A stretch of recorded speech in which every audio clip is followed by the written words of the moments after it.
प्रत्येक आईचा प्रयत्न असतो की आपल्या मुलांनी हेल्दी खावं. निधी तर अजिबात ड्रायफ्रूट खात नाही, फ्रूट खात नाही, म्हणून मी तिला ड्रायफ्रूट आणि फ्रूट एकत्र करून घालण्याचा प्रयत्न करत असते. तर त्यातलाच एक प्रकार म्हणजे मी चिक्कू मिल्कशेक बनवत आहे निधीसाठी इव्हिनिंगला.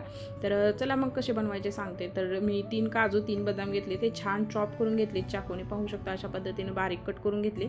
नंतर एक चिक्कू घेतला, त्याचे साल काढून घेतले, त्यातले बी काढून घेतले. आणि नंतर एक मिक्सरचं भांडं घ्यायचं आहे. मिक्सरच्या भांड्यामध्ये चिक्कू टाकायचे, ड्रायफ्रूट टाकायचे कट करून घेतलेले, आणि 1 ग्लास दूध टाकायचं आणि ते छान ग्राइंड करून घ्यायचं. आणि चवीपुरती त्याच्यात साखर टाकायला अजिबात विसरू नका, पण जास्त साखर टाकू नका, कारण चिक्कू ऑलरेडी खूप जास्त गोड असतात.